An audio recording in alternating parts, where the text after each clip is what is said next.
this young lady needs absolutely no introduction, but this is you've completed your 4th term in the House. Marilinda Garcia has an extraordinary background, aside from being one of the youngest people here and prettiest. A classical harpist, a musician, a Kennedy Scholar. We won't hold that against you. Harvard, a lot of people go there. But Marilinda has been an outspoken defender of, believe it or not, women's rights, and the women's rights that we believe in, which is the right to be a strong woman and an intelligent woman and a woman with purpose and a woman with a public presence. And running for Congress takes an incredible amount of courage, but I know you don't lack it, and I think everybody in this crowd knows you don't lack it, so please welcome Marilinda Garcia, candidate.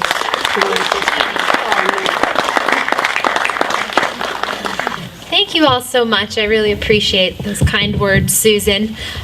Just by way of introduction, my name is Marilinda Garcia, and I hail from the town of Salem. And I did just conclude my 4th term as a state representative, representing the towns of Salem and Windham. And, during my time there, what's come to be clear to me is that on the state level, when it comes to policy, and on the federal level as well, issues pop up. Things are complex. Some things sound good theoretically.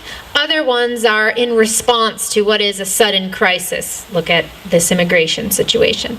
Look at what they do in education, where they say, well, if New Hampshire has a 5th grader, and the family moves to, let's say, Arkansas, and they want to seamlessly integrate, the way we can achieve that is by standardizing education.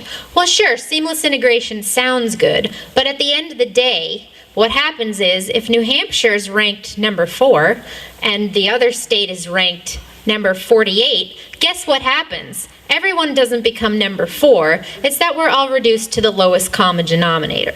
Same thing in healthcare. They say we want access for everyone. I regularly speak and say what I'm trying to achieve is better healthcare at a lower cost for more people.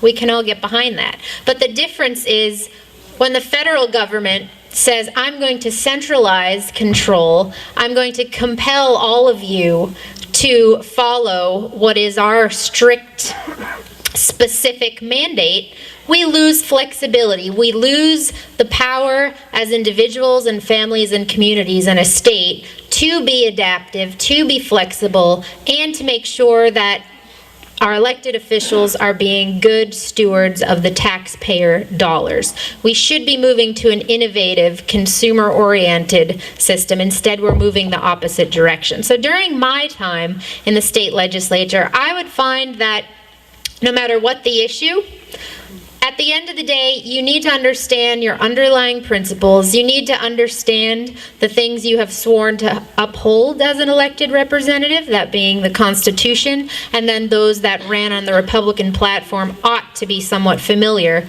with the tenets of that. And so that's what I find is my guiding principle. I support personal responsibility, individual freedom, and the right of all citizens to enjoy the values and the rights that have been given to us by our founders. I'm now running for Congress, which has been interesting, a lot of fun meeting you all, but I'm running because the current representative, Ann Custer, is frankly, I think, yes, it's a bit of an oxymoron. She really doesn't represent much of anyone. Certainly not me. And one of the reasons I first ran for state rep is I thought if I'm unhappy with the current situation, the best way to be sure that my values are represented is to run. So I'm doing that, but during this process, I've come to enjoy and understand that, in fact, I share values with so many good people out there. So I'm seeking to be your voice. Ann Custer, of her own volition, speaks on public radio and says that she considers herself one of the strongest supporters of the president in the entire U.S. Congress. She also says that had she been in office, though she's only in her first term, had she been in office when the ACA, Obamacare, passed, she would have supported it. This is who's running. You all know about the Benghazi incident, so I don't need to go there. But she needs to be replaced. That's all there is to it. I would want to, with every vote, be putting power back in the hands of New Hampshire citizens and not ceding it to the federal government. And I also would love to be a vocal advocate against what I think is one of the most pernicious threats we have to our country right now.